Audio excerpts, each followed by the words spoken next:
नमस्कार, आदाब, सत श्री अकाल। मैं हूं आपका दोस्त शशांक। एक बार फिर से मेरे चैनल ब्रिलियंट टेक गुरुजी पे आप सभी का स्वागत है। उम्मीद करता हूं कि आप सभी लोग अच्छे होंगे। दोस्तों, आज की जो कहानी मैं आपको सुनाने जा रहा हूं ये एक सच्ची घटना पर आधारित है। असम के जिले तिनसुकिया की तहसील ढोला के पास एक गांव पड़ता है सदिया की।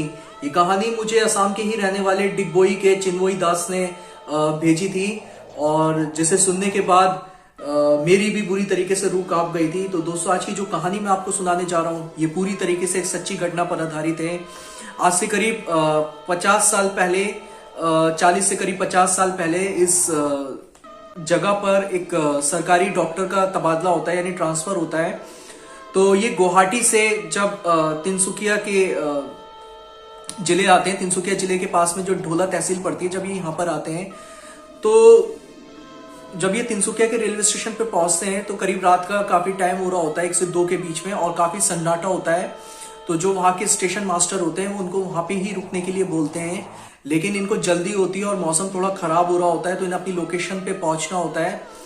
और अचानक से ही क्या देखते हैं थोड़ी देर बाद कि वहां पर एक रिक्शा खड़ी हुई है और रिक्शा भी उसी रास्ते पे जा रही है जहां पे इनको पहुंचना है।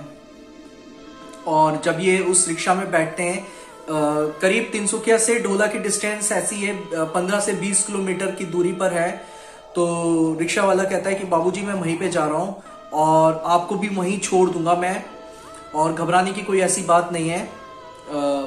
ये उस रिक्शा में बैठ जाते हैं निडरता पूर्वक, और बैठने के बाद में जैसी स्टेशन से थोड़ी दूर रिक्शा जाती है तो अचानक से जंगल का रास्ता शुरू हो जाता है और सन्नाटा होता है पूरी तरीके से।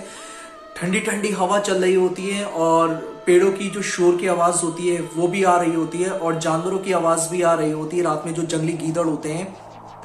उसके बाद में डॉक्टर को थोड़ा सा अजीब तो लगता है, लेकिन वो निडरतापूर्वक रिक्शा में बैठे रहते हैं। और बैठने के बाद में जैसे ही थोड़ी दूर वो डॉक्टर की रिक्शा जब आगे बढ़ती है तो बिजली जब कड़कती है और जब परछाई रोड पर देखते हैं तो इन्हें अपनी परछाई दिखती है, लेकिन रिक्शे वाले की इनको परछाई नजर नहीं आती है। और उसके बाद में होता क्या है, ये फिर भी निडरता पूर्वक बैठे रहते हैं और बैठने के बाद में हनुमान चालीसा का जाप करने लगते हैं। और थोड़ी देर बाद ये क्या महसूस करते हैं कि इनको पीछे से कोई आवाज दे रहा है। ये तब भी निडरता पूर्वक हनुमान चालीसा पढ़ रहे होते हैं और फिर महसूस करते हैं कि बराबर में इनके कोई और बैठा हुआ है। ये खामोशी से बैठे रहते हैं और बैठने के बाद में अपना हनुमान चालीसा लगातार पढ़ रहे होते हैं। अचानक से रास्ते में हनुमान जी का मंदिर इनको दिखाई देता है, एक छोटा सा मंदिर। ये रिक्शा से हिम्मत करके उस जगह पे कूदते हैं और कूदने के बाद घसीटते घसीटते उस मंदिर के अंदर तक जा पहुंचते हैं। पहुंचने के बाद में जब ये क्या देखते हैं कि वो अदृश्य आकृतियां इन लोगों के सामने आके खड़ी हो जाती हैं और हंसने लगती हैं जोर जोर से।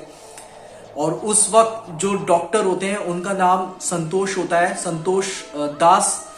वो पूरी तरीके से घबरा जाते हैं और घबराने के बाद में हनुमान जी की मूर्ति को कसके से पकड़ लेते हैं और पकड़ने के बाद में हनुमान चालीसा का जाप करने लगते हैं। वो आकृति उनको बोलती है कि आज ये तुम्हारी जिंदगी का आखिरी दिन है और हम तुम्हें नहीं जीवित छोड़ेंगे।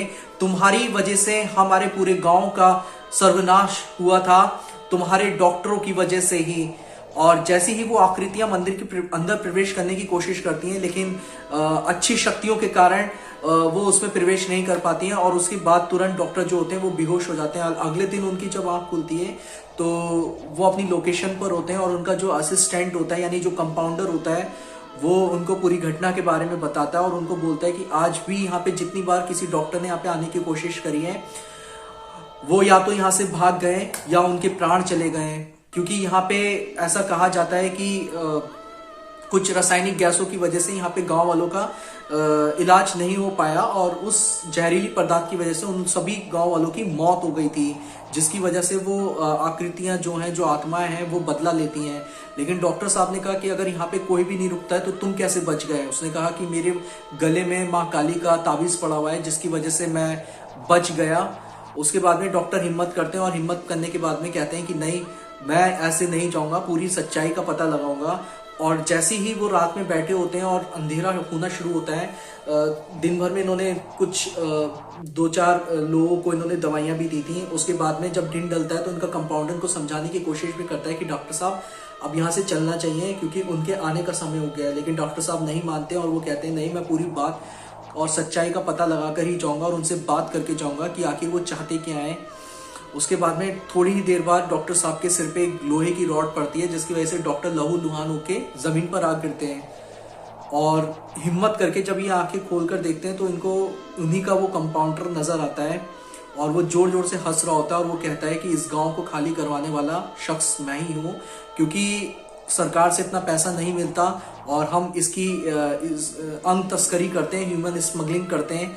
यहाँ के लोगों को मार के मैंने ही यहाँ पे अफवाह फैलाई थी कि यहाँ पे गैस फैल गई है, और जिसकी वजह से यहाँ पे कोई डॉक्टर नहीं रुकता है, और वो सब मेरा ही किया करा था। गांव वालों को मारने में पूरी मेरी ही साजिश थी। उसके बाद में वो आकृतियां आ जाती हैं और उस कंपाउंडर को पकड़ने की कोशिश करती हैं, लेकिन वो ताबीज होने के कारण वो उसको हाथ नहीं लगा पा रही होती हैं, और वो डॉक्टर से कह रहे होते हैं चीख चीख कर कि हमें अपने इंसाफ दिलाओ और इसके गले में जो लॉकेट पड़ा है वो खींचो, जिसकी वजह से हम इसके प्राण नहीं ले पा रहे हैं। डॉक्टर जैसे तैसे हिम्मत करके उसको धक्का देता है, और धक्का देने के बाद में जैसे वो नीचे गिरता है उसका लॉकेट खुल जाता है, और उसके बाद में वो आत्माएं अपना बदला ले लेती हैं। और बदला लेने के बाद में सोचो दोस्तों, उस वक्त का वो मंजर जब अदृश्य शक्ति आप लोगों के सामने आ जाए, लेकिन उस डॉक्टर की इतनी हिम्मत थी कि उन्होंने उन शक्तियों को अभी सामना किया, और उसके बाद में वो आत्माएं जो होती हैं उनका शुक्रिया अदा करती हैं और बोलती हैं कि आज आपकी वजह से हमें मोक्ष की प्राप्ति हुई है। हम सदियों से यहाँ पे, कई सालों से यहाँ पे हम भटक रहे थे, और इस गांव का पूरा विनाश हुआ इस कंपाउंडर की वजह से। आज हमें मोक्ष की प्राप्ति हो रही है सिर्फ आपकी वजह से। और आप एक भगवान के सच्चे भक्त हैं, बजरंगबली के भक्त हैं। आप एक साधारण व्यक्ति नहीं हैं, आप एक ईश्वर के दास हैं, एक सच्चे भक्त हैं, जिसकी वजह से आप वो सारी चीजें देख सकते हैं जो एक आम इंसान नहीं देख सकता। उसके बाद में वो शक्तियां वहां से गायब हो जाती हैं, और डॉक्टर भी सोच में पड़ जाते हैं कि सच में मेरे पास कोई ऐसी शक्तियां हैं। तो दोस्तों कमेंट बॉक्स में आके बताएं, क्या सच में इस तरह की घटनाएं होती हैं? क्या सच में आत्माएं अपना इंसाफ लेती हैं, या ये सिर्फ एक सुनी सुनाई बातें हैं? तो प्लीज कमेंट बॉक्स में आके बताएं, क्या सच में प्रेत आत्माएं होती हैं या नहीं होती हैं। और ज्यादा से ज्यादा हमारे चैनल को सब्सक्राइब कीजिए, लाइक कीजिए, शेयर कीजिए। धन्यवाद।